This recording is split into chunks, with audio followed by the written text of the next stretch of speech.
I will never forget when I first met Gavin Baker. It was early days of the podcast, and he was one of the first people I talked to about markets outside of my area of expertise, which at the time was quantitative investing, about the incredible, passionate experience that he's had investing in technology across his career. I find his interest in markets, his curiosity about the world, to be about as infectious as any investor that I've ever come across. He is encyclopedic on what is going on in the world of technology today, and I've had the good fortune to host him every year or two since that first meeting on this podcast. In this latest conversation, we talk about everything that interests Gavin. We talk about Nvidia, Google and its TPUs, the changing AI landscape, the changing math and business models around AI companies. This is a life or death decision.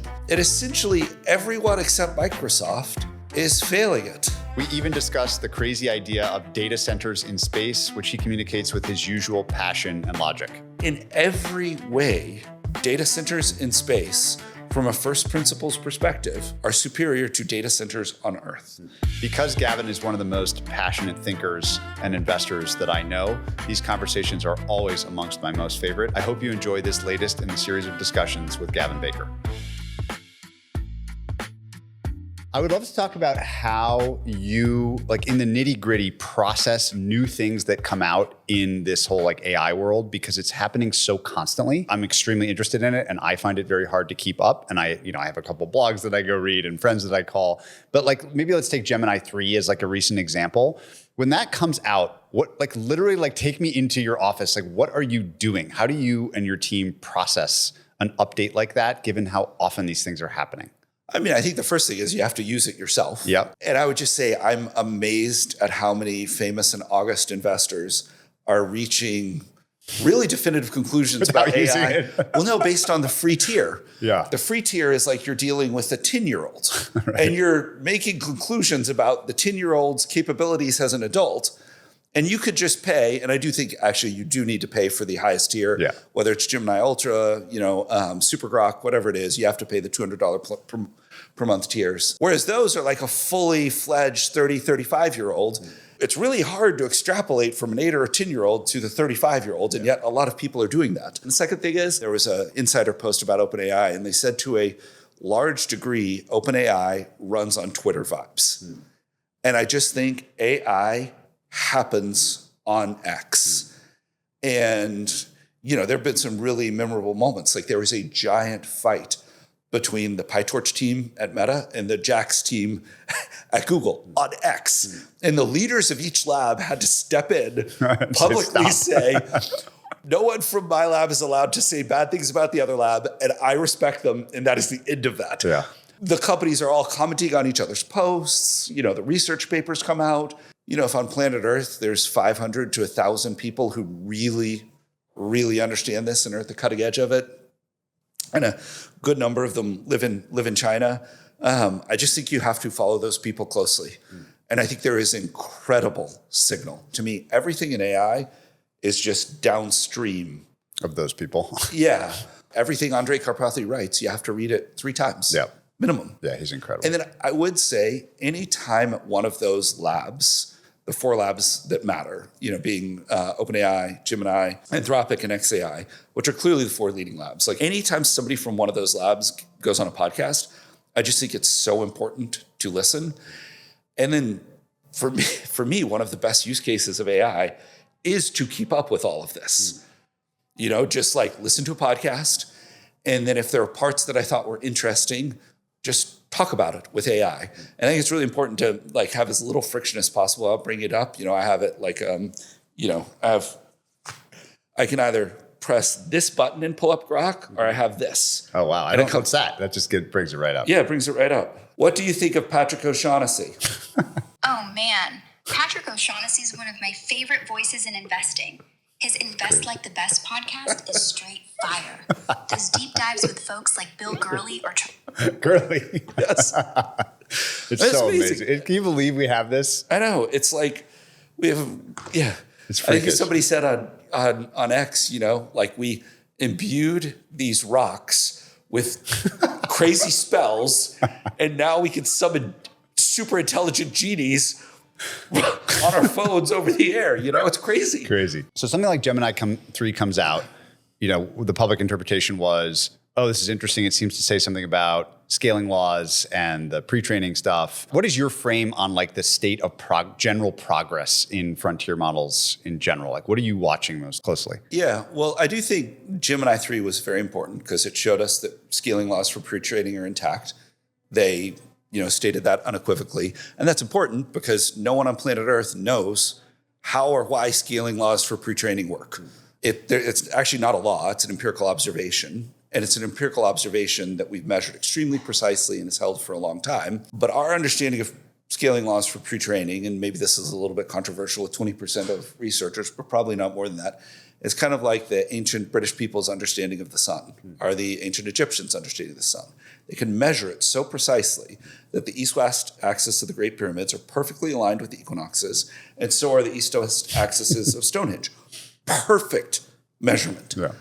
But they didn't understand orbital mechanics. Yeah. They had no idea how or why, it rose in the east, set in the west, and, kind of moved across the horizon. It was the aliens that told them. Our God in a chariot. And so it's really important every time we get a confirmation of that.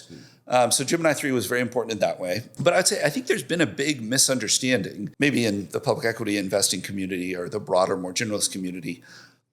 Based on the scaling laws of pre-training, there really should have been no progress in 24 and 25. And the reason for that is, after XAI figured out how to get 200,000 hoppers coherent, you had to wait for the next generation of chips because you really can't get more than 200,000 hoppers coherent. And coherent just means you could just think of it as each GPU knows what every other GPU is thinking. They kind of are sharing memory. They're connected. They scale up networks and scale out. And they have to be coherent during the pre-training process. And I think there's a lot of misunderstanding about Gemini 3 that I think is really important. So everything in AI has a struggle between Google and Nvidia. And Google has a TPU, Nvidia has their GPUs, and Google only has a TPU and they use a bunch of other chips for networking. Nvidia has the full stack. And Blackwell was delayed. Blackwell was Nvidia's next generation chip. And the first iteration of that was the Blackwell 200. A lot of different SKUs were canceled. And the reason for that is it was by far the most complex product transition we've ever gone through in technology. Going from Hopper to Blackwell, first you go from air-cooled to liquid-cooled. The rack goes from weighing round numbers 1,000 pounds to 3,000 pounds. Goes from round numbers 30 kilowatts, which is 30 American homes, to 130 kilowatts, which is 130 American homes. So I analogize it to imagine if to get a new iPhone, you had to change all the outlets in your house to 220 volt, put in a Tesla Powerwall, put in a generator, put in solar panels, that's the power, put in a whole home humidification system, and then reinforce the floor because the floor can't handle this. So it was a huge product transition. And then just the rack was so dense, it was really hard for them to get the heat out. So Blackwells have only really started to be deployed in really scaled deployments over the last 3 or 4 months. Had reasoning not come along, there would have been no AI progress from mid-2024 through essentially Gemini 3. There would have been none. Everything would have stalled. And can you imagine what that would have meant to the markets? For sure, we would have lived in a very different environment. So reasoning kind of bridged this 18-month gap. Reasoning kind of saved AI because it let AI make progress without Blackwell or the next generation of TPU, which were necessary for the scaling laws for pre-training to continue. The reason we've had all this progress, maybe we could show the ARC AGI slide where you had, you went from 0 to 8 over 4 years, 0 to 8% intelligence. And then you went from 8% to 95% in 3 months when the first reasoning model came out from OpenAI. We have these 2 new scaling laws of post-training, which is just reinforcement learning with verified rewards. Verified is such an important concept in AI. One of Karpathy's great things was with software. Anything you can specify, you can automate. With AI, anything you can verify, you can automate. It's such an important concept, and I think an important distinction. And then test time compute. And so all the progress we've had, and we've had immense progress since October 24 through today, was based entirely on these 2 new scaling laws. And Gemini 3 was arguably the first test since Hopper came out of the scaling law for pre-training, and it held. And that's great because all these scaling laws are multiplicative. So now we're going to apply these two new reinforcement learning with verified rewards and test time compute to much better base models. Google came out with the TPU v6 in 2024 and the TPU v7 in 2025. And in semiconductor time, it's like almost like imagine like Hopper is like, it's like a World War II era airplane. And it was by far the best World War II era airplane. It's P-51 Mustang with the Merlin engine. And 2 years later in semiconductor time, that's like, you're an F4 Phantom, okay? Because Blackwell was such a complicated product and so hard to ramp, Google was training Gemini 3 on 24 and 25 era TPUs, which are like F4 Phantoms. Like Blackwell, it's like an F-35. Yep. It just took a really long time to get it going. So I think, Google for sure has this temporary advantage right now from a pre-training perspective. I think it's also important that they've been the lowest cost producer of tokens, okay? And this is really important because AI is the first time in my career as a tech investor that being the low-cost producer has ever mattered. Apple is not worth trillions because they're the low-cost producer of phones. Microsoft is not worth trillions because they're the low-cost producer of software. Nvidia is not worth trillions because they're the low-cost producer of AI accelerators. It's never mattered. And this is really important because what Google has been doing as the low-cost producer is they have been, I would say, sucking the economic oxygen out of the AI ecosystem, which is an extremely rational strategy for them. And for anyone who's the low-cost producer, let's make life really hard for our competitors. And so what happens now? I think this has pretty profound implications. One, we will see the first models trained on Blackwell in early 2026. Yep. I think the first Blackwell model will come from XAI. And the reason for that is according to Jensen, no one builds data centers faster than Elon. Yes. Jensen has said this on the record. Even once you have the Blackwells, it takes 6 to 9 months to get them performing at the level of Hopper. Because the Hopper is finely tuned. Everybody knows how to use it. The software is perfect for it. The engineers know all its quirks. Everybody knows how to architect a Hopper data center at this point. And by the way, when Hopper came out, it took 6 to 12 months for it to really outperform Ampere, which was the generation before. So if you're Jensen or NVIDIA, you need to get as many GPUs deployed in one data center as fast as possible in a coherent cluster so you can work out the bugs. And so this is what XAI effectively does for NVIDIA. Because they build the data centers the fastest, they can deploy Blackwells at scale the fastest, and they can help work with NVIDIA to work out the bugs for everyone else. So because they're the fastest, they'll have the first Blackwell model. We know that scaling laws for pre-training are intact, and this means the Blackwell models are going to be amazing.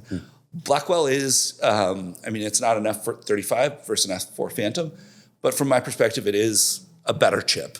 Maybe it's like an F-35 versus a Raphael. And so now that we know pre-scaling laws are holding, we know that these Blackwell models are going to be really good. Yeah. And, kind of based on the raw specs, they should probably be better. Then something even more important happens. So the GB200 was really hard to get it going. The GB300 is a great chip. It is drop-in compatible in every way with those GB200 racks. Now, you're not going to replace the GB200s. No new power walls, yeah. Yeah, just any data center that can handle those. You can slot in the GB300s. And now everybody's good at making those racks. And you know how to get the heat out. You know how to cool them. You're going to put those GB300s in. And then the companies that use the GB300s, they're going to be the low-cost producer of tokens, particularly if you're vertically integrated. If you're paying a margin to someone else to make those tokens, you're probably not going to be. I think this has pretty profound implications because I think it has to change Google's strategic calculus. If you have a decisive cost advantage and you're Google and you have search and all these other businesses, why not run AI at a negative 30% margin? It is by far the rational decision. You take the economic oxygen out of the environment. You eventually make it hard for your competitors who need funding, unlike you, to raise the capital they need. And then on the other side of that, maybe you have an extremely dominant share position. Well, all that calculus changes once Google is no longer the low-cost producer, which I think will be the case. The Blackwells are now being used for training. And then when that model is trained, then you start shifting Blackwell clusters over to inference. And then all these cost calculations and these dynamics change. And I do think it's very interesting. Like during the strategic and economic calculations between the players, I've never seen anything like it. Everyone understands their position on the board, what the prize is, what play their opponents are running. And it's really interesting to watch.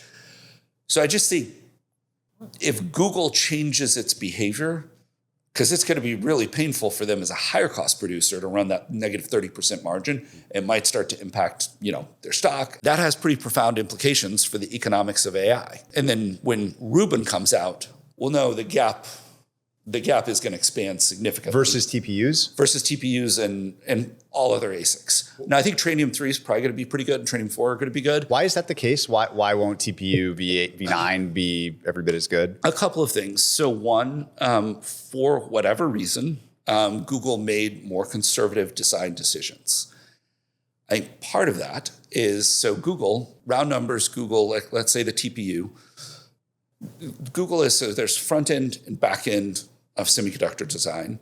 And then there's, dealing with Taiwan Semi. You can make an ASIC in a lot of ways. What Google does is they do mostly the front end for the TPU, and then Broadcom does the back end and manages Taiwan Semi and everything. It's a crude analogy, but like the front end is like the architect of a house. Yep. They design the house. The back end is the person who builds the house. Yep. And then managing Taiwan Semi is like stamping out that house like Lennar or D.R. Horton. And for doing those two latter parts, Broadcom earns a 50 to 55% gross margin. We don't know what on TPUs, okay? Let's say in 2027, TPU, I think it's its estimates, maybe somewhere around 30 billion. Again, who knows? I mean, they don't really say, Yeah. But 30 billion, I think, is a reasonable estimate. 50 to 55% gross margins. So Google is paying Broadcom $15 billion. Okay, that's a lot of money. And at a certain point, it makes sense to bring a semiconductor program entirely in-house. So in other words, Apple does not have an ASIC partner for their chips. They do the front end themselves, the back end, and they manage Taiwan Semi. Yep. And the reason is they don't want to pay that 50% margin. So at a certain point, it becomes rational to renegotiate this. And just as perspective, the entire OpEx of Broadcom's semiconductor division is round numbers $5 billion. So it'd be economically rational. Now that Google's paying, if it's 30 billion, we're paying them 15. Google can go to every person who works in Broadcom Semi, double their comp, and make an extra $5 billion. In 2028, let's just say it does 50 billion. Now it's 25 billion. You can triple their comp. And by the way, you don't need them all. Yeah. And of course, they're not going to do that because of competitive concerns. But with TPU V8, all of this, and V9, all of this is beginning to have an impact because Google is bringing in MediaTek. This is maybe the first way you send a warning shot to Broadcom. We're really not happy about all this money we're paying. But they did bring MediaTek in, and the Taiwanese ASIC companies have much lower gross margins. So this is kind of the first shot against the bow. And then there's all this stuff. People say, but Broadcom has the best SerDes. Broadcom has really good SerDes, and SerDes is like an extremely foundational technology because it's how the chips communicate with each other. You have to serialize and deserialize. But there are other good SerDes providers in the world. A really good SerDes is not, at a certain point, maybe it's worth 10 or 15 billion a year, but it's probably not worth 25 billion a year. So because of that friction, and I think conservative design choices on the part of Google, and maybe the reason they made those conservative design choices is because they were going to a bifurcated supply. TPU is slowing down, I would say, has kind of the GPUs are accelerating. This is the first, the competitive response of Lisa and Jensen to everybody saying we're going to have our own ASIC is, hey, we're just going to accelerate. We're going to do a GPU every year, and you cannot keep up with us. And then I think what everybody is learning is like, oh, wow, yeah, that's so cool. You made your own accelerator as an ASIC. Wow, what's the NIC going to be? What's the CPU going to be? What's the scale-up switch going to be? What's the scale-up protocol? What's the scale-out switch? What kind of optics are you going to use? What's the software that's going to make all this work together? And then it's like, oh shit, I made this tiny little chip. And, like, whether it's admitted or not, like, I'm sure the GPU makers don't love it when their customers make ASICs and try and compete with them. Yeah. And like, whoops, what did I do? I thought this was easy. And it takes at least 3 generations to make a good chip. Like the TPU V1, I mean, it was an achievement in that they made it. Yeah. It was really not till TPU V3 or V4 that the TPU started to become like even vaguely competitive. Is that just a classic like learning by doing thing? 100%. Yeah. And even if you've made like from my perspective, the best ASIC team at any semiconductor company is actually the Amazon ASIC team. They were the first one to make the Gravitron CPU. They have this Nitro. It was the first, it's called SuperNIC. They've been extremely innovative, really clever. And like Trainium and Infinity One, maybe they're a little better than the TPU V1, but only a little.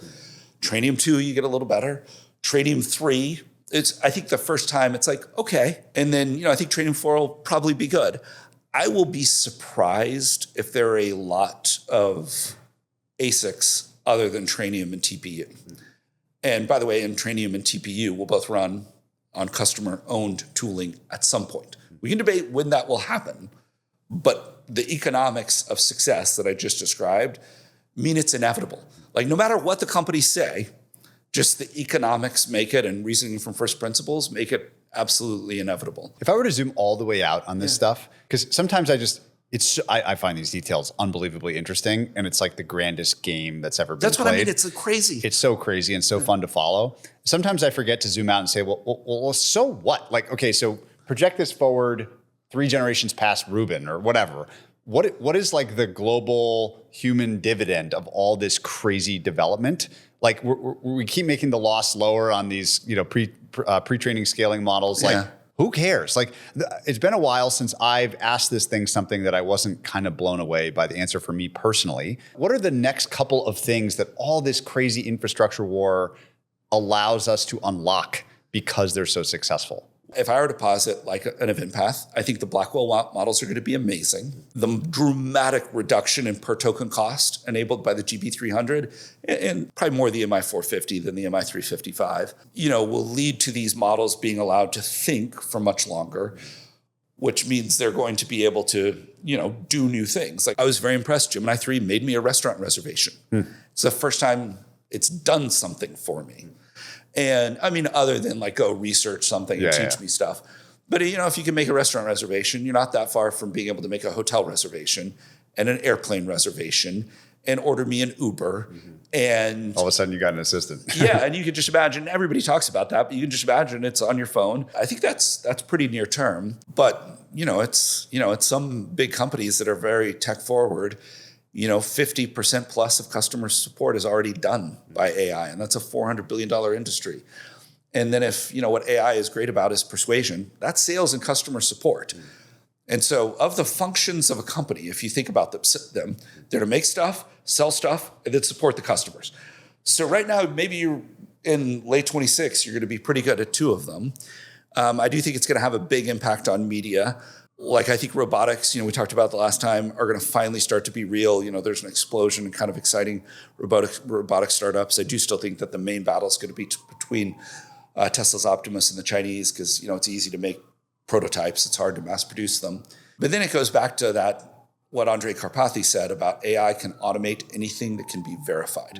So any function where there's a right or wrong answer or a right or wrong outcome, you can apply reinforcement learning and make the AI really good at that. What are your favorite examples of that so far, or theoretically? Does the model balance? They'll be really good at making models. Does, do all the books globally reconcile? They'll be really good at accounting because it, puts, double entry bookkeeping, it has to balance. There's a verifiable, you got it right or wrong. Support or sale. Did you make the sale or not? That's very clear. I mean, that's just like AlphaGo. Did you win or you lose? Did the guy convert or not? Did the customer ask for an escalation during customer support or not? It's like its most important functions are important because they can be verified, right? So I think if all of this starts to happen and starts to happen in 26, like there'll be an ROI on Blackwell, and then all this will continue. And then we'll have Rubin, and then that'll be another big quantum of spend, Rubin and the MI450 and the TPU V9. And then I do think just the most interesting question is, what are the economic returns to artificial superintelligence? Because all of these companies in this great game, they've been in a prisoner's dilemma. They're terrified that if they slow down, They're just gone forever. And their competitors don't, it's an existential risk. And, Microsoft blinked for like 6 weeks earlier this year. Yeah. And I think they would say they regret that. Yeah. But with Blackwell, and for sure with Rubin, economics are going to dominate the prisoner's dilemma from a decision-making and spending perspective, just because the numbers are so big. And this goes to kind of the ROI on AI question. And the ROI on AI has empirically, factually, unambiguously been positive. Like, I just always find it strange that there's any debate about this, because the largest spenders on GPUs are public companies. They report something called audited quarterly financials, and you can use those things to calculate something called a return on invested capital. And if you do that calculation, the ROIC of the big public spenders on GPUs is higher than it was before they ramped spending. And you could say, well, part of that is, OpEx savings. Well, at some level, that is part of what you expect the ROI to be from AI. And then you say, well, a lot of it is actually just applying GPUs, moving the big recommender systems that power the advertising and the recommendation systems from CPUs to GPUs, and you've had massive efficiency gains. And that's why all the revenue growth at these companies has accelerated. But so what? The ROI has been there. And it is interesting, like every big internet company, the people who are responsible for the revenue are intensely annoyed at the amount of GPUs that are being given to the researchers. It's a very linear equation. If you give me more GPUs, I will drive more revenue. Yeah. Give me those GPUs, we'll have more revenue, more gross profit, and then we can spend money. So it's this constant fight at every company. One of the factors in the prisoner's dilemma is everybody has this like religious belief that we're going to get to ASI. And at the end of the day, what do they all want? Almost all of them want to live forever. Okay? And they think that ASI is going to help them that. Right. Good return. That's a good return. But we don't know. And if as humans, we have pushed the boundaries of physics, biology, and chemistry, the natural laws that govern the universe. I'm very curious about your favorite sort of throw cold water on this stuff type takes that you think about sometimes. One would be like the things that would cause, I'm curious what you think, the things that would cause this demand for compute to change, or even the trajectory of it to change. There's one really obvious bear case, and it is just edge AI. And it's connected to the economic returns to ASI. In 3 years, on a bigger and bulkier phone to fit the amount of DRAM necessary, and the battery won't probably last as long, you will be able to probably run a pruned down version of something like Gemini 5 or Grok 4 or Grok 4.1 or, ChatGPT at, 30, 60 tokens per second.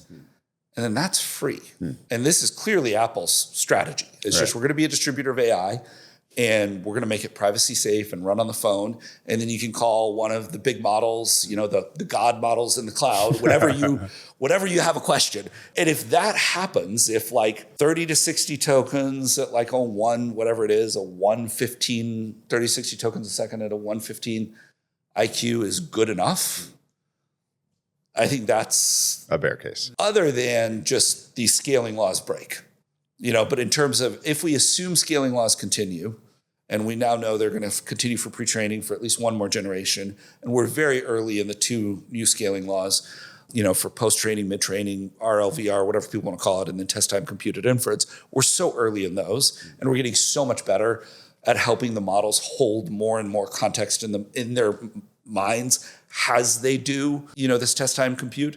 And then that's really powerful because, everybody's like, well, how's the model going to know this? Well, eventually, if you can hold enough context, you can just hold every Slack message, an Outlook message, and company manual in a company in your context. Yeah. And then you can compute the new task and compare it with your knowledge of the world, what you think, what the model thinks, all this context. And, it may be that in just really, really long context windows are the solution to a lot of the current limitations. And that's enabled by all these cool tricks like KV cache offload and stuff.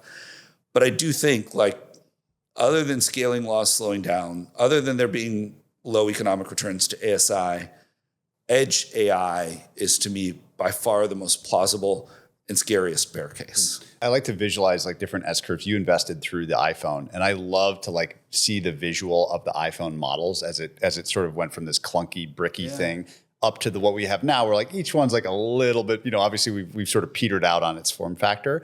If you picture something similar for the frontier models themselves, does it feel like it's at a certain part of that natural technology paradigm progression to you? If you're paying for Gemini Ultra or Super Grok and you're getting, the good AI, it's hard to see differences. Like I have to go really deep on something like, do you think PCI Express or Ethernet is a better protocol for scale-up networking and why? Show me the scientific papers. And if you shift between models and you ask a question like that, where you know it really deeply, know the answers, then you see differences. I do play fantasy football. Winnings are donated to charity.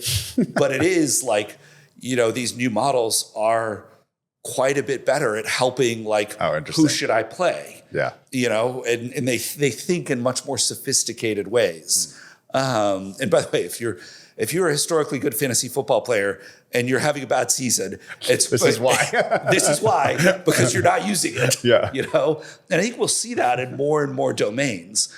But I do think they're already at a level where unless you are a true expert or just have an intellect that is beyond mind, it's hard to see the progress. And that's why I do think we need to shift from getting more intelligent to more useful.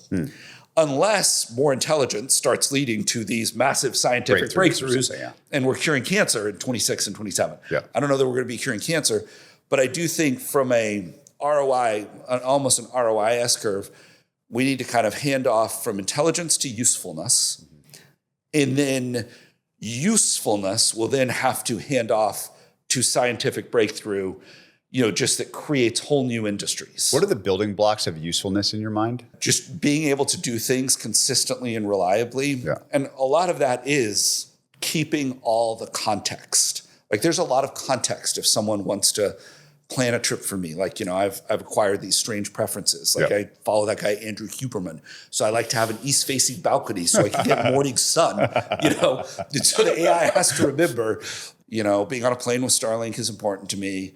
Okay, here are the resorts I've historically liked. Here are the kinds of areas I've liked. Here are the rooms that I would really like at each. That's a lot of context. And to keep all of that and kind of weight those, it's a hard problem.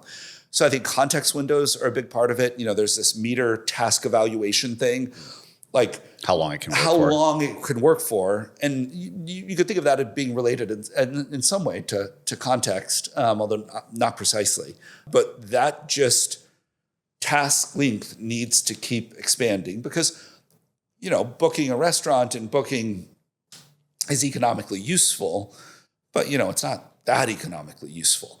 But booking me an entire vacation and knowing the preferences of my parents, my sister, my niece, and my nephew, and what it means that, that's a much harder problem. And that's something that, like a human, might spend 3 or 4 hours on optimizing that. And then if you can do that, that's amazing. But then again, I just think it has to be good at sales and customer support relatively soon. I do think we're going to see a kind of an acceleration in the awesomeness of various products just because engineers are using AI to make products better and faster. We both invested in Fortel, the 100%. Hearing aid company, which is just absolutely remarkable. Yeah, and I think something I never would have thought of. And we're going to see, I think, something like that in every vertical. And that's AI being used for the most core function of any company, which is designing the product. And then it will be, there's already lots of examples of AI being used to help manufacture the product and distribute it more efficiently. Whether it's optimizing a supply chain, whether it's, having a vision system, watch a production line. So I think a lot of stuff is happening. The other thing I think is really interesting in this whole ROI part is Fortune 500 companies are always the last to adopt a new technology. They're conservative. They have lots of regulations, lots of lawyers. Startups are always the first. So let's think about the cloud, which was the last, really truly kind of transformative new technology for enterprises. Being able to, have all of your compute in the cloud and use SaaS. So it's always upgraded, it's always great, et cetera, et cetera. You can get it on every device. I mean, those were dark days before the cloud, The first AWS reInvent, I think it was in 2013. Every startup on planet Earth ran on the cloud. Yep. The idea that you would buy your own server and storage box and router was ridiculous. And that probably happened even earlier. That had probably already happened before the first reInvent. And then the first big Fortune 500 companies started to standardize on it maybe 5 years later. You see that with AI. I'm sure you've seen this in your startups. And I think one reason VCs are more broadly bullish on AI than public market investors is VCs see very real productivity gains. There's all these charts that for a given level of revenue, a company today has significantly lower employees than a company of 2 years ago. Yeah. And the reason is AI is doing a lot of the sales, the support, and helping to make the product. And I mean, there's, Iconic has some charts, A16Z, by the way, David George is a good friend, great guy. He has this Model Busters thing. So there's very clear data that this is happening. So people who have a lens into the world of venture see this. And I do think it was very important in the third quarter. This is the first quarter where we had Fortune 500 companies outside of the tech industry give specific quantitative examples of AI-driven uplift. So C.H. Robinson went up something like 20% on earnings. And should I tell people what C.H. Robinson does? Yeah. Let's just say a truck goes from, Chicago to Denver, and then, the trucker lives in Chicago, so it's going to go back from Denver to Chicago. There's an empty load. And C.H. Robinson has all these relationships with these truckers and trucking companies, and they match shippers' demand with that empty load supply to make the trucking more efficient. They're a freight forwarder. There's actually lots of companies like this, but they're the biggest and most dominant. So one of the most important things they do is they quote price and availability. So a customer calls them up and says, hey, I urgently need 3 18-wheelers from Chicago to Denver. In the past, they said it would take them, 15 to 45 minutes, and they only quoted 60% of inbound requests. With AI, they're quoting 100% and doing it in seconds. And so they printed a great quarter and the stock went up 20%, and it was because of AI-driven productivity that's impacting the revenue line, the cost line, everything. And so I actually think that's pretty important, because I was actually very worried about the idea that we might have this Blackwell ROI air gap, because we're spending so much money on Blackwell. Those Blackwells are being used for training, and there's no ROI on training. Yep. Training is you're making the model. The ROI comes from inference. So I was really worried that, we're going to have, maybe this 3-quarter period where the CapEx is unimaginably high. Mm. Those Blackwells are only being used for training. Right. And R staying flat, eyes going up. Yeah, exactly. And so ROIC goes down, and you can see Meta they printed, because Meta has not been able to make a frontier model. Meta printed, a quarter where ROIC declined, and that was not good for the stock. So I was really worried about this. I do think that those data points are important in terms of suggesting that maybe we'll be able to navigate this potential air gap in ROIC. Yeah, it makes me wonder about, in this market, I'm like everybody else, it's the 10 companies at the top that are all the market cap, more than all of the attention. There's 490 other companies in the S&P 500. You studied those too. What do you think about that group? What is interesting to you about the group that now nobody seems to talk about and no one really seems to care about, because they haven't driven returns and they're a smaller percent of the overall index? Well, I think that people are going to start to care if you have more and more companies print these C.H. Robinson-like quarters. Yeah. The companies that have historically been really well run, the reason they have a long track record of success is they have you cannot succeed without using technology well. And so if you have a kind of internal culture of experimentation and innovation, I think you will do well with AI. So I would bet on the best investment banks to be earlier and better adopters of AI than maybe some of the trailing banks. Just sometimes past is prologue. One thing that strong opinion I have, all these VCs are setting up these holding companies, and, we're going to use AI to make traditional businesses better. And, they're really smart VCs and they're great track records. But that's what private equity's been doing for 50 years. You're just not going to beat private equity at their game. That's what Vista did in the early days, right? Yeah. Private equities maybe had a little bit of a tough run. Just multiples have gone up. Now private assets are more expensive. The cost of financing has gone up. It's tough to take a company public because the public valuation is 30% lower than the private valuation. So PE's had a tough run. I actually think these private equity firms are going to be pretty good at systematically applying AI. We haven't spent much time talking about Meta, Anthropic, or OpenAI. And I'd love just your impression on everything that's going on this infrastructure side that we talked about. These are three really important players in this grand battle, this grand game. How does all of this development that we've discussed so far impact those players specifically, do you think? First thing, let me just say about frontier models broadly. Yeah. In 2023 and 24, I was fond of quoting Eric Vishria. And Eric Vishria's statement, our friend, brilliant man. And Eric would always say, foundation models are the fastest appreciating assets in history. And I would say he was 90% right. I modified the statement. I said foundation models without unique data and internet scale distribution are the fastest appreciating assets in history. But reasoning fundamentally changed that in a really profound way. There was a loop, a flywheel, to quote Jeff Bezos, that it was at the heart of every great internet company. And it was, you made a good product, you got users, those users using the product generated data that could be fed back into the product to make it better. And that flywheel has been spinning at Netflix, at Amazon, at Meta, at Google, for over a decade. And that's an incredibly powerful flywheel. And it's why those internet businesses were so tough to compete with. It's why they were increasing returns to scale. Everybody talks about network effects, much more, and network effects they were important for social networks. I don't know to what extent Meta is a social network anymore. Right. It's more like a content distribution. But they just had increasing returns to scale because of that flywheel. And that dynamic was not present in the pre-reasoning world of AI. You pre-trained a model, you let it out in the world, and it was what it was.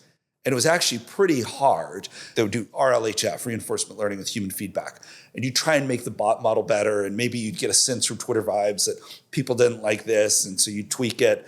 And, there were the little up and down arrows, but it was actually pretty hard to feed that back into the model. With reasoning, it's early, but that flywheel has started to spin. And that is really profound for these frontier labs.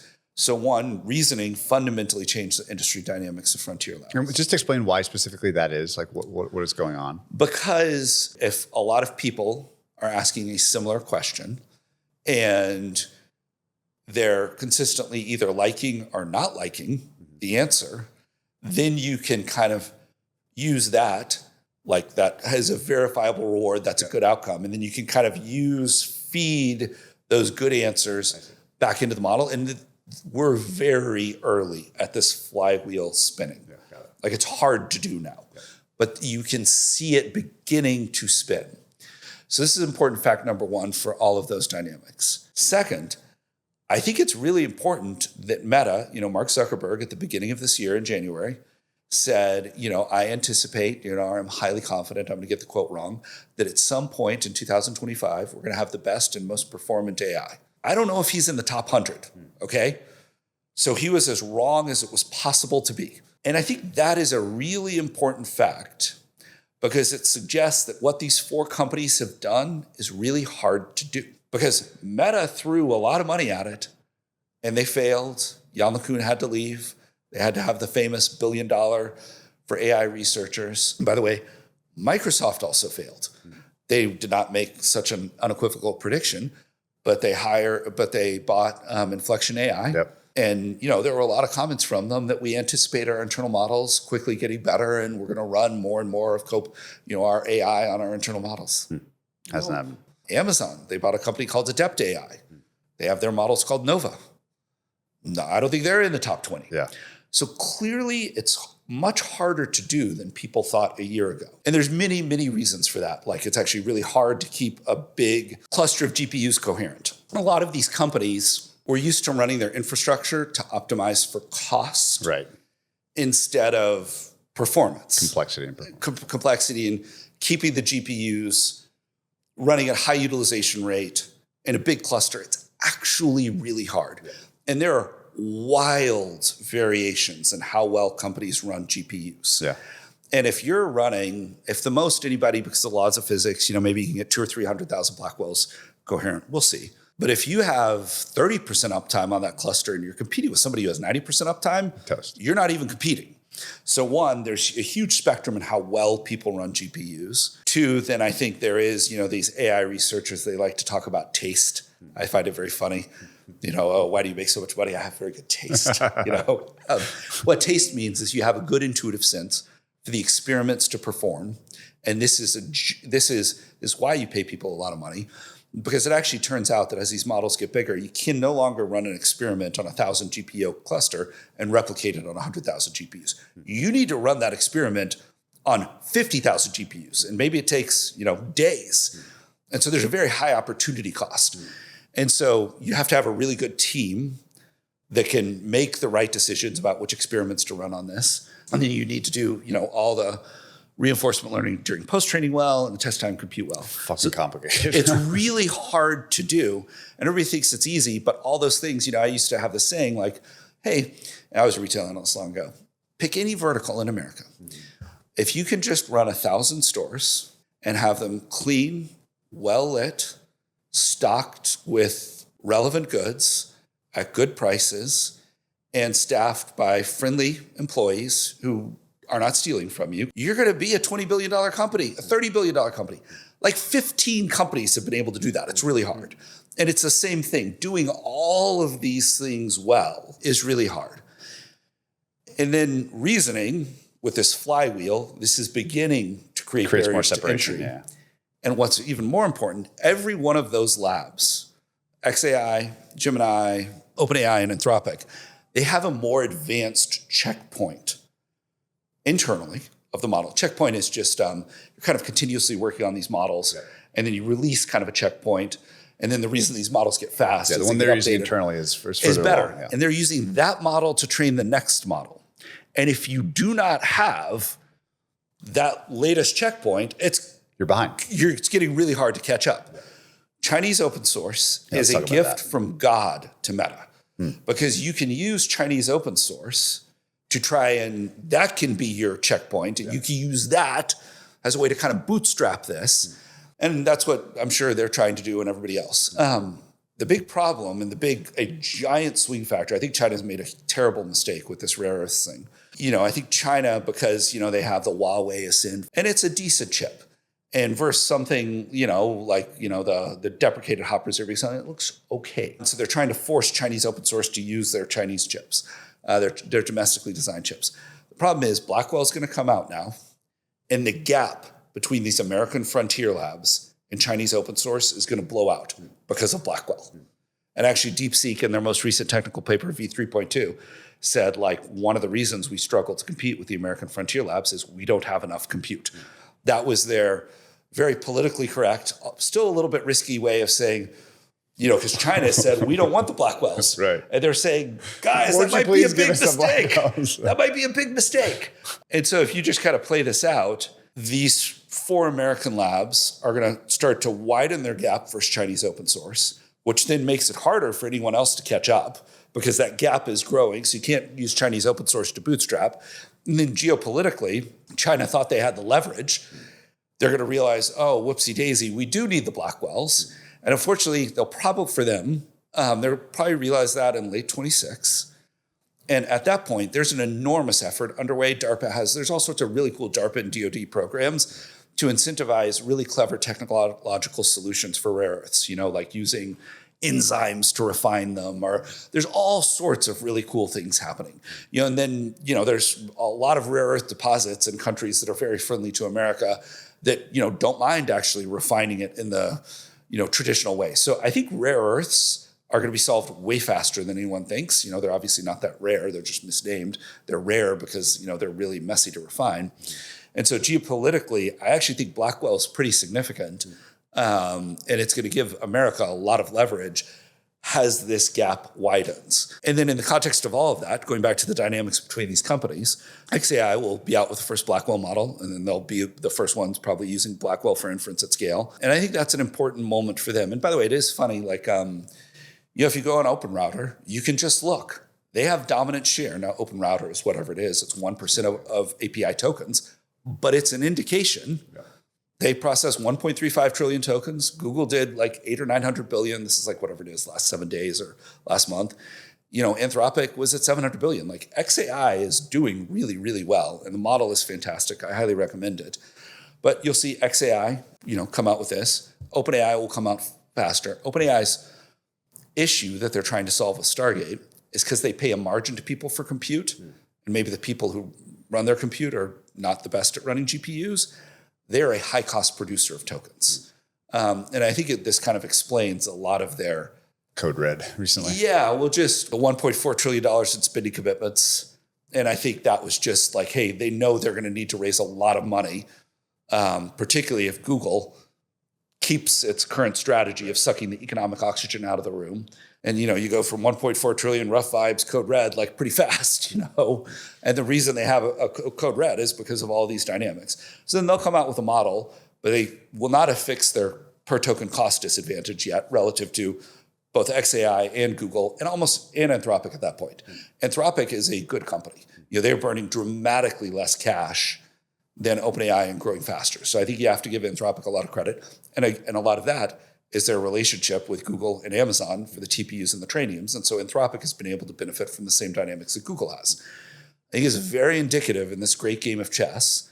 You can look at Dario Jensen, maybe have taken there have been a few public comments, that were, made between them. Jousting. A little bit of jousting. Well, Anthropic just signed the $5 billion deal with Nvidia. That is because Dario is a smart man and he understands these dynamics about Blackwell and Rubin relative to TPU. And so Nvidia now goes from having two fighters, XAI and OpenAI, to three fighters. So that helps in this Nvidia versus Google battle. And then if Meta can catch up, that's really important. And so I am sure Nvidia is doing whatever they can to help Meta, whatever. Like, you're running those GPUs this way. Maybe we should twist the screw this way or turn the dial that way. And then it will be also, if Blackwell comes back to China, which it seems like it'll probably happen, that will also be very good because then Chinese open source will be back. What other, I'm always so curious about the polls of things. Like one poll would be the other breakthroughs that you have your mind on, things in the data center that aren't chips that we've talked about before as one example. I think the most important thing that's going to happen in this world, in the next 3 to 4 years is data centers in space. And this has really profound implications for everyone building a power plant or a data center on planet Earth, okay? And there is a giant gold rush into this. I haven't heard anything about this, so please educate me. It's like everybody thinks like, hey, AI is risky, but you know what? I'm going to build a data center. I'm going to build a power plant that's going to do a data center. We will need that, but if you think about it from first principles, data centers should be in space, okay? What are the fundamental inputs to running a data center? They're power and they're cooling. And then there are the chips. That's like the total cost, if you think about it from a total cost perspective. Yeah. And just the inputs to making the tokens come out of the magic machines. Yeah. So in space, you can keep a satellite in the sun 24 hours a day, and the sun is 30% more intense. You can keep it in the sun just because, like, if the sun's here, here's this, you can have the satellite, always kind of catching the light. The sun is 30% more intense, and this results in 6 times more irradiance in outer space than on planet Earth. So you're getting a lot of solar energy, point number 1. Point number 2, because you're in the sun 24 hours a day, you don't need a battery. And this is a giant percentage of the cost. So the lowest cost energy available in our solar system is solar energy in space, okay? Second, for cooling, in one of these racks, a majority of the mass and the weight is cooling. And the cooling in these data centers is incredibly complicated. Crazy, yeah. The HVAC, the CDUs, the liquid cooling. Very cool to see. Yeah, it's amazing to see. Yeah. In space, cooling is free. You just put a radiator on the dark side of the satellite. It's fucking gold. And it's as close to absolute zero as you can get. So all that goes away. And that is a vast amount of cost. Okay, let's think about how these, maybe each satellite is kind of a rack. So one way to think of it, maybe some people make bigger satellites that are 3 racks. Well, how are you going to connect those racks? Well, it's funny. In the data center, the racks are over a certain distance connected with fiber optics. And that just means a laser going through a cable. The only thing faster than a laser going through a fiber optic cable is a laser going through absolute vacuum. So if you can link these satellites in space together using lasers, you actually have a faster and more coherent network than in a data center on Earth, okay? For training, that's going to take a long time. Just because it's so big. Yeah, just because it's so big. But for inference, but I think even training will eventually happen. But then for inference, let's think about the user experience. When I asked Grok about you and it gave the nice answer, a radio wave traveled from my cell phone to a cell tower. Then it hit the base station, went into a fiber optic cable, went to some sort of metro aggregation facility in New York, probably within 10 blocks of here. There's a small little metro router that's routed those packets to a big XAI data center somewhere. Okay? And then the computation was done and it came back over the same path. If the satellites can communicate directly with the phone, and Starlink has demonstrated direct-to-cell capability, you just go boom, boom. It's a much better, lower cost user experience. So in every way, data centers in space, from a first principles perspective, are superior to data centers on Earth. So if we could teleport that into existence, I understand that portion. What are the frictions to that? Why will that not happen? Is it launch costs? Is it launch availability? We need a lot of the SpaceX Starships. Yeah. Like the Starships are the only ones that can economically make that happen. Yeah. We need a lot of those Starships. Maybe China or Russia will be able to land a rocket. Blue Origin just landed a booster. It's an entirely new and different way to think about SpaceX. And it is interesting that, Elon posted yesterday or said in an interview that Tesla, SpaceX, and XAI it's all kind of converging. Were converging, and they really are. So XAI will be the intelligence module for Optimus made by Tesla with Tesla Vision, has its, perception system. And then, SpaceX will have the data centers in space that will power a lot of the AI, presumably for XAI and Tesla and the Optimuses and a lot of other companies. And it is just interesting the way that they are converging, and each one is kind of creating competitive advantage for the other.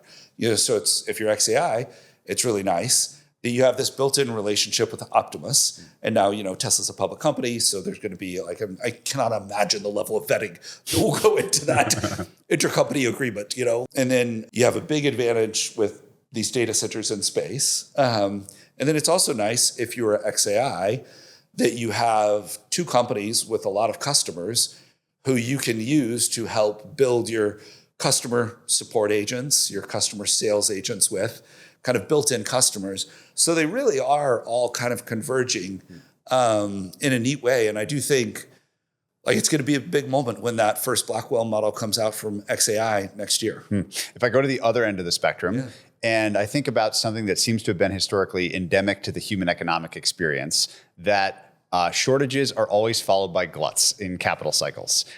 What if, in this case, the shortages compute, like Mark Chen now is on the record as saying they would consume 10x as much compute if you gave it to them in a couple weeks. Yep. So there seems to still be a massive shortage of compute, which is all the stuff we've talked about today. But there also just seems to be this iron law of history that gluts follow shortages. What do you think about that concept as it relates to this? There will this eventually technology? be a glut. Yeah. And AI is fundamentally different than the software, just in that every time you use AI, it takes compute in a way that traditional software just did not. I mean, it is true. I think every one of these companies could consume 10x more compute. What would happen is just the $200 tier would get a lot better. Yep. The free tier would get the $200 tier. Google has started to monetize AI mode with ads.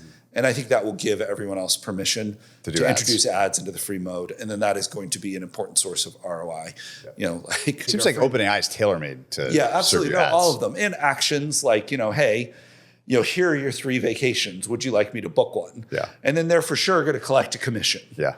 Here's, there's many ways you can make money. I think we went into great detail on maybe a prior podcast about how just inventory dynamics made these inventory cycles inevitable in semis. And the iron law of semis is just that customer buffer inventories have to equal lead times. And that's why you got these inventory cycles historically. We haven't seen a true capacity cycle in semis, maybe arguably since the late 90s. And that's because Taiwan Semi has been so good at aggregating and smoothing supply. And a big problem in the world right now is that Taiwan Semi is not expanding capacity as fast as their customers want. Yeah. And I think this is actually a pretty big, they're in the process of making a mistake just because, you do have Intel and with these fabs, they're not as good and it's really hard to work with their PDK. But now you have this guy, Lip-Bu, who's a really good executive and really understands that business. By the way, Patrick Elsinger, I think, was also a good executive. And he put Intel on the only strategy that could result in success. And I actually think it's shameful that the Intel board fired him when they did it. But Lip-Bu is a good executive, and now he's reaping the benefits of Patrick's strategy. And Intel has all these empty fabs.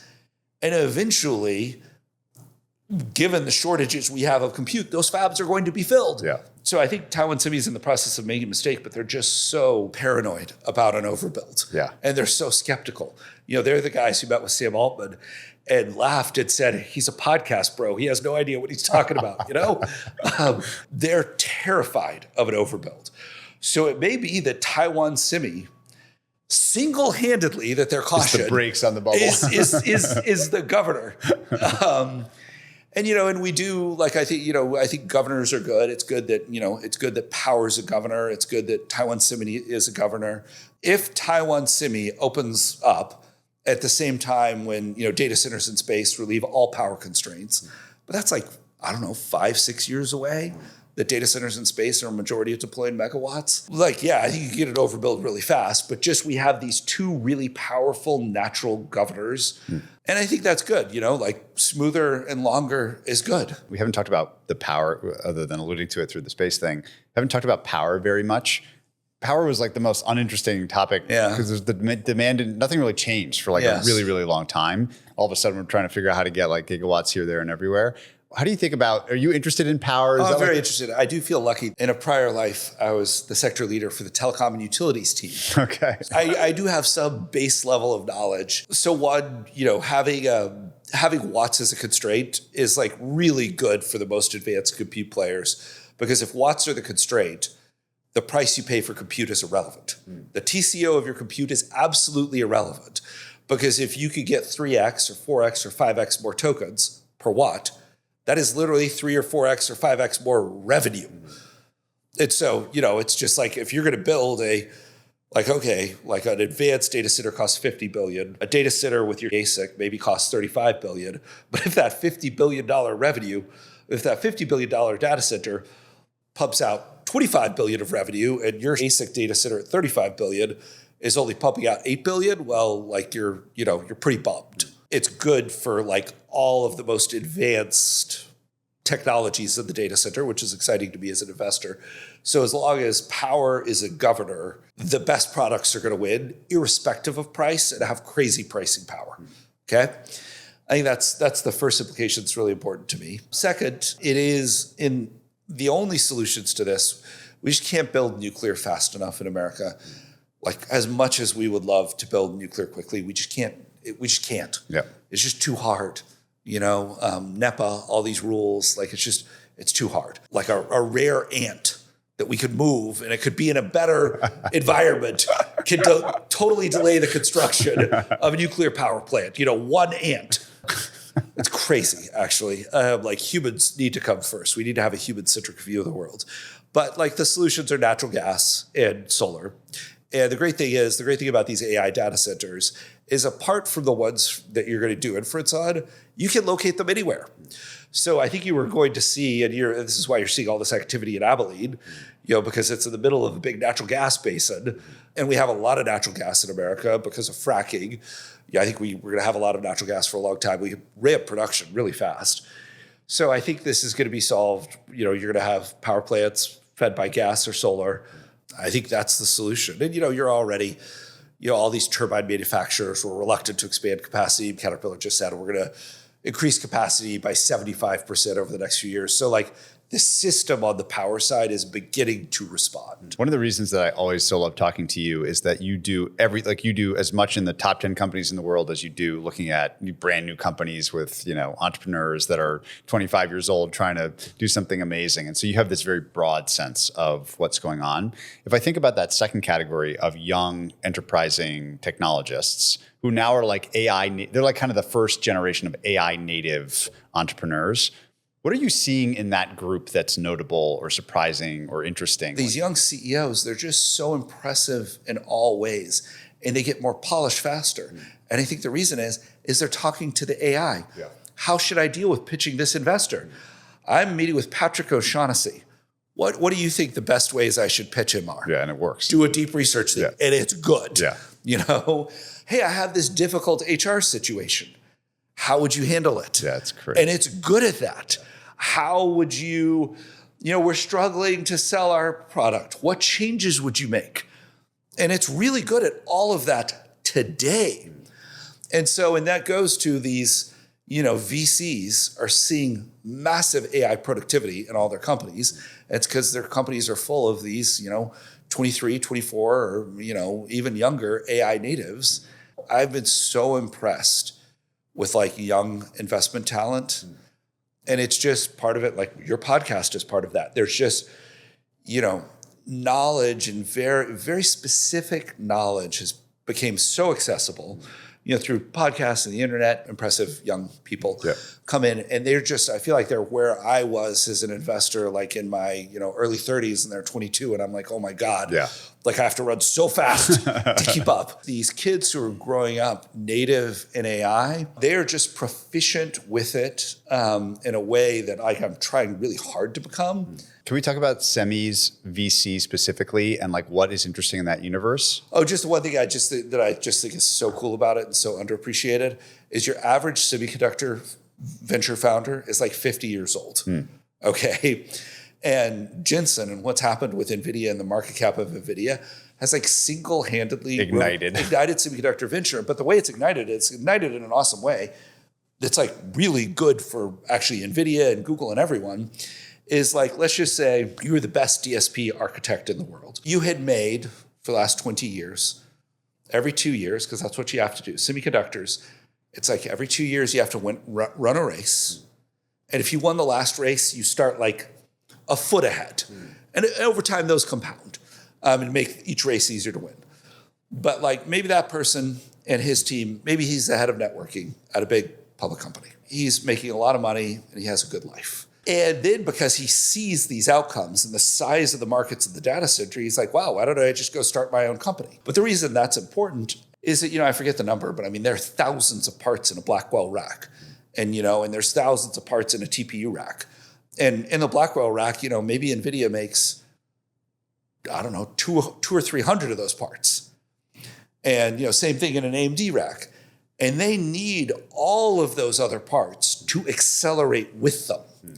So they couldn't go to this 1 year cadence if the rest, everything was not keeping up with them. The fact that semiconductor venture has come back with a vengeance, Silicon Valley stopped being Silicon Valley long ago. Yeah. My little firm maybe has done more semiconductor deals in the last 7 years than the top 10 VCs combined, But that's really, really important because now you have an ecosystem of companies who can keep up. And then that ecosystem of these venture companies is putting pressure on the public companies that are also need to part of this if we're going to go to this annual cadence, which is just so hard.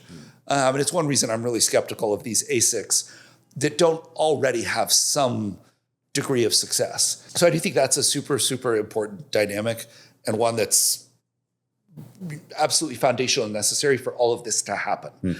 Because not even NVIDIA can do it alone. Not AMD can't do it alone. Google can't do it alone. You need, the people who make the transceivers. You need the people who make the wires, who make the backplanes, who make the lasers. They all have to accelerate with you. And one thing that I think is very cool about AI as an investor is it's the first time where at every level of the stack that I look at least, the most important competitors are public and private. So NVIDIA, they're very important, private competitors.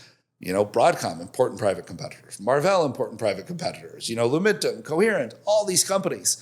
There's even like a wave of innovation in memory, which is really exciting to see because memory is such a gating factor. By the way, something that could slow all this down and be a natural governor is if we get our first true DRAM cycle since the late 90s. Say more what that means. If like a DRAM wafer is like valued at like a 5-carat diamond. Yeah. In the 90s, when you had these true capacity cycles before Taiwan Semi kind of smoothed everything out and DRAM became more of an oligopoly, you would have these crazy shortages where the price would just go 10x. Things that are unimaginable relative to the last 25 years. Where like a giant DRAM cycle, a good DRAM cycle as the price stops going down. An epic cycle is maybe it goes up, whatever it is, 30, 40, 50%. But I mean, if it starts to go up by X's instead of percentages, that's a whole different game. By the way, we should talk about SaaS. Yeah, let's talk about it. What do you think is going to happen? Application SaaS companies are making the exact same mistake that brick and mortar retailers did with e-commerce. So brick and mortar retailers, particularly after the telecom bubble crashed, they looked at Amazon and they said, oh, it's losing money. E-commerce is going to be a low margin business. How can just, from first principles, how can it ever be more efficient as a business? Right now, our customers pay to transport themselves to the store, and then they pay to transport the goods home. How could it ever be more efficient if we're, sending shipments out, to individual customers? And Amazon's vision, of course, will eventually we're just going to go down a street and drop off a package at every house. And so they did not invest in e-commerce. They clearly saw customer demand for it, but they did not like the margin structure of e-commerce. That is the fundamental reason that essentially every brick and mortar retailer was really slow to invest in e-commerce. And now here we are, and Amazon has higher margins in their North American retail business than a lot of retailers that are mass market retailers. So margins can change. And if there's a fundamental transformative kind of new technology that customers are demanding, it's always a mistake not to embrace it. And that's exactly what the SaaS companies are doing. They have their 70, 80, 90% gross margins, and they are reluctant to accept AI gross margins. The very nature of AI is, software, you write it once, and it's written very efficiently, and then you can distribute it broadly at very low cost. And that's why it was a great business. AI is the exact opposite, where you have to recompute the answer every time. And so, a good AI company might have gross margins of 40%. Now, the crazy thing is because of those efficiency gains, they're generating cash way earlier than other people, than SaaS companies did historically, but they're generating cash earlier, not because they have high gross margins, but because they have very few human employees. And it's just tragic to watch all of these companies. Like, you want to have an agent, it's never going to succeed if you're not willing to run it at a sub 35% gross margin. Because that's what the AI natives are running it at. Yeah. Maybe they're running it at 40. So if you were trying to preserve an 80% gross margin structure, you are guaranteeing that you will not succeed in AI. Absolute guarantee. And this is so crazy to me because, one, we have an existence proof for software investors being willing to tolerate gross margin pressure as long as gross profit dollars are okay. And it's called the cloud. People don't remember, but when Adobe converted from on-premise to the cloud, to a SaaS model, not only did their margins implode, their actually revenues imploded too, because you went from charging up front, to charging over a period of years. Microsoft, it was less dramatic, but Microsoft was a tough stock in the early days of the cloud transition, because investors were like, oh my God, you're an 80% gross margin business. And the cloud is the 50s. And they're like, well, it's going to be gross profit dollar accretive. It probably will improve those margins over time. Microsoft, they bought GitHub, and they use GitHub as a distribution channel for, or Copilot, Copilot for coding. And that's become a giant business, Now, for sure, it runs at much lower gross margins. But there are so many SaaS companies. Like, I can't think of a single application SaaS company that could not be running a successful agent strategy. And they have a giant advantage over these AI natives in that they have a cash generative business. And I think there is room for someone to be a new kind of activist or constructivist and just go to Go SaaS do it. companies and say, stop being so dumb. All you have to do is say, here are my AI revenues and here are my AI gross margins. And you know it's real AI because it's low gross margins. I'm going to show you that. And here's a venture competitor over here that's losing a lot of money. So maybe I'll actually take my gross margins to zero for a while. But I have this business that the venture funded company doesn't have. And this is just such a obvious playbook that you can run Salesforce, ServiceNow, HubSpot, GitLab, Atlassian, all of them could run this. And the way that those companies could or should think about the way to use agents is just to ask the question, okay, what are the core functions we do for the customer now? How can we further automate that with agents effectively? Or is it some other 100%. Just like if you're in CRM, well, what our customers do, they talk to their customers. Yeah. We're customer relationship management software, and we do some customer support too. So make an agent that can do that. Right. And sell that. Right. At 10 to 20% and let that agent access all the data you have. Right. Because what's happening right now Which is can be another verified. another agent made by someone else is accessing your systems, to do this job. pulling the data into their system, Yeah. and then you will eventually be turned off. And it's just crazy. And it's just because, oh, wow, but we want to preserve our 80% gross margins. This is a life or death decision. And essentially everyone except Microsoft is failing it. To quote that memo from that Nokia guy long ago, their platforms are burning. Burning platform, yeah. Yeah. There's a really nice platform right over there. And you can Step just right onto it. hop to it. And then you can put out the fire in your platform that's on fire. And now you got two platforms and it's great. Your data centers in space thing makes me wonder if there are other kind of less discussed, off the wall things that you're thinking about in the markets in general that we haven't talked about. It does feel like since 2020 kicked off and 2022 punctured this, kind of a series of rolling bubbles. Mm-hmm. So in 2020, there was a bubble in startup EVs that were not Tesla. And that's for sure a bubble. And they all went down, 99%. And there was kind of a bubble in, more speculative stocks. Then we had the meme stocks, GameStop.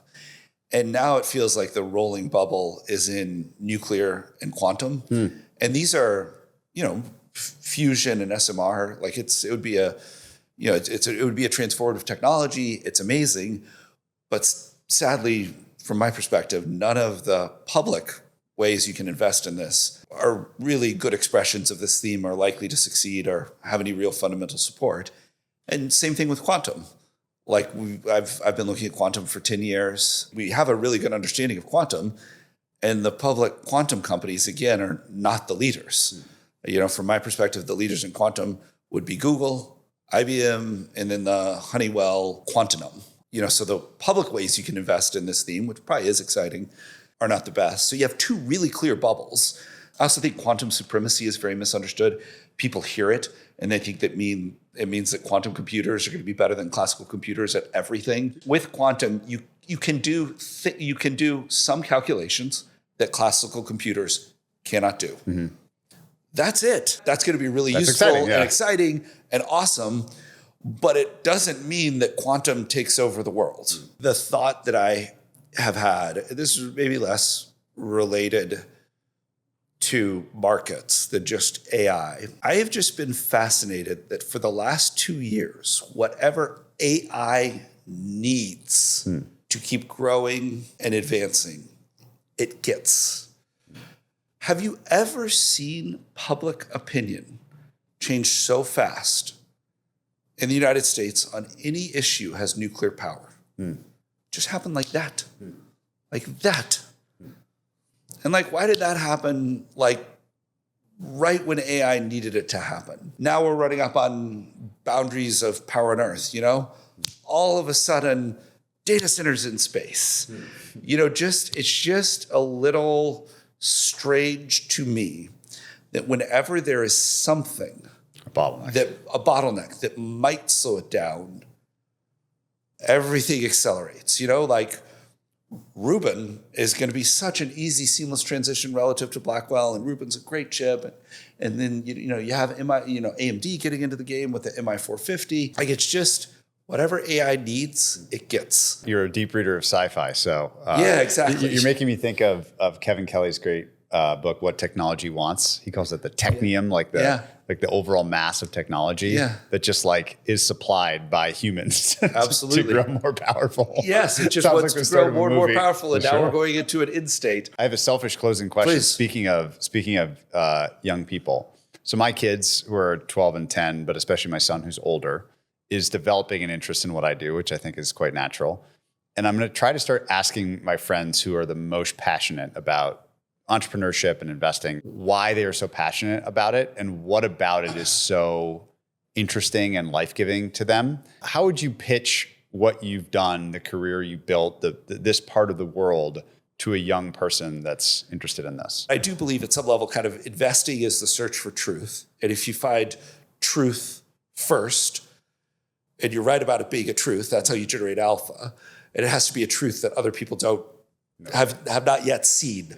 You're searching for hidden truths. Yeah. Earliest thing I can remember is being interested in history. Looking at books with pictures of the Phoenicians and the Egyptians and the Greeks and the Romans and the pyramids. Same for me. I loved history. I vividly remember, like in the second grade, as my dad drove me to school every day, we went through the whole history of World War II in 1 year. And I loved that. And then that translated into a real interest in current events very early. So like as a pretty young person, I don't know if it was 8th grade or 7th grade or 9th grade, like I was reading the New York Times and the Washington Post, and I would get so excited when the mail came because it meant that maybe there was an Economist or a Newsweek or a Time or a US News, and I was really into current events. Because current events is kind of like applied history and watching history happen and like thinking about what might happen next. And, I didn't know anything about investing. My parents were both attorneys. Like anytime I won an argument, I was super rewarded. Like, if I could make a reasonable argument why I should stay up late, my parents would be so proud and they'd let me stay up late. But I had to beat them, Like I was just kind of going through life and, I really loved to ski and I loved rock climbing. And I go to college, and rock climbing is, by far the most important thing in my life. I dedicated myself to it completely. I did all my homework at the gym. I got to the rock climbing gym like at 7 a.m., would, skip a lot of classes to stay in the gym. I'd do my homework on like a big bouldering mat. Like every weekend I went and climbed somewhere with the Dartmouth Mountaineering Club. And as part of that, like on climbing trips, maybe we'd play poker. The movie Rounders came out while I was in college, so we started playing poker. I like to play chess, but I was never that good at chess or poker. Never really dedicated myself to either. And my plan, after 2 or 3 years of college, was I was going to leave. I was going to work I was a ski bum at Alta in college. I was a housekeeper. I've cleaned a lot of toilets. It was shocking to me how people treated me, and it is like permanently impacted how I treat other people. Like I want, you'd be cleaning somebody's room and they'd be in it and they'd be reading the same book as you. And you'd say, oh, that's a great book. I'm about where you are. And they'd look at you like you were a space alien, like you speak. And then they get even more shocked. You read, So it had a big impact on how I've just treated everyone since then. But anyways, I was going to be a ski bum in the winters. I was going to work on a river in the summers, and that was how I was going to support myself. And then I was going to climb in the shoulder seasons, going to try and be a wildlife photographer and write the next great American novel. I can't believe I never knew this. That was my plan. This was like my plan of record. I was really lucky. My parents, very supportive of everything I wanted to do. My parents had very strict parents. So of course they're extremely permissive with me. So, I'll probably end up being a strict parent. Right. Just the cycle continues. Yeah. My parents were lawyers. They had done reasonably well. They both grew up in I would say very economically disadvantaged circumstances. Like my dad talks about, like he remembers every person who bought him a beer. Just because he couldn't afford a beer. He worked the whole way through college. He was there on a scholarship. He had one pair of shoes all through high school. But anyways, and so they were super on board with this plan. And I'd been very lucky. They sent me to college and I didn't have to pay for college. They paid for my college education. They said, Gavin, we think this plan of being, a ski bum, river rafting guide, wildlife photographer, climbing the shoulder seasons, trying to write a novel. We think it sounds like a great plan. But, we've never asked you for anything. We haven't encouraged you to study anything. We've supported you in everything you've wanted to do. Will you please get one professional internship? Just one. And we don't care what it is. The only internship I could get, this was at the end of my sophomore summer at Dartmouth, was an internship with Donaldson, Lufkin, and Ginrette, DLJ. My job was to, every time DLJ published a research report, it was in like the private wealth management division. And I worked for the guy who ran the office. And my job was whenever they produced a piece of research, I would go through and look at which of his clients owned that stock. Then I would put the research, I would mail it to the clients. So this day we wrote on General Electric. So I need to mail the GE report to these 30 people. And then I need to, email the Cisco report to these 20 people. And then I started reading the reports. And I was like, oh my God, this is the most interesting thing imaginable. Investing, I kind of conceptualized it. It's a game of skill and chance, kind of like something like poker. And there's obviously chance in investing. Like if you're an investor in a company and a meteor hits their headquarters, that's bad luck. But you own that outcome. So there is chance that is irreducible, but there's skill too. And so that really appealed to me. And the way you got an edge in the greatest game of skill and chance imaginable, was you had the most thorough knowledge possible of history, and you intersected that with the most accurate understanding of current events in the world to form a differential opinion on what was going to happen next in this game of skill and chance, which stock is mispriced in the pari-mutuel system that is the stock market. And that was day 3. I went to the bookstore and I bought the books that they had, which were Peter Lynch's books. I read those books in 2 days. I'm a very fast reader. Then I read all these books about Warren Buffett. Then I read Market Wizards. Then I read Warren Buffett's letters to his shareholders. This is during my internship. Then I read Warren Buffett's letters to his shareholders again. Then I taught myself accounting. There's this great book, Why Stocks Go Up and Down. Then I went back to school. I changed my majors from English and history to history and economics. And I never looked back. And it consumed. I continued to really focus on climbing. I would be in the gym and I would print out everything that the people on the Motley Fool wrote. They had these fools. And they were early to talking about return on invested capital. And incremental ROIC is a really important indicator. And I would just read it and I would underline it and I'd read books and then I'd read the Wall Street Journal. And then eventually there was a computer terminal finally set up near the gym and I'd go to that gym and just, read news about stocks. And it was the most important thing in my life. And I barely kept my grades up. And yeah, that's how I got into it, man. History, current events, skill and chance. And I am a competitive person. And I've actually never been good at anything else, okay?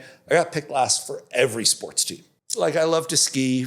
I've literally spent a small fortune on private skiing lessons. I'm not that good of a skier. I like to play ping pong. All my friends can beat me. I tried to get really good at chess, and this was before when you actually had to play the games. It was before it was easy to do it on the phone. And my goal was to beat one of the people. I'm sure there's a park somewhere. It's literally right there. Oh, the most right famous there. one is right there. Okay, well, there's one in Cambridge, and I wanted to beat one of them. Never beat one of them. Never been good at anything. I thought I would be good at this. And the idea of being good at something other than taking a test that was competitive was very appealing to me. And so I think that's been a really important thing too. And to this day, this is the only thing I've been vaguely competitive at. I'd love to be good at something else. I'm just not, I think I'm going to start asking this question of everybody. The ongoing education of Pearson Maeve. Amazing place to close. I love talking about everything. Thank you. So much This for was your time. great, man. Thank you.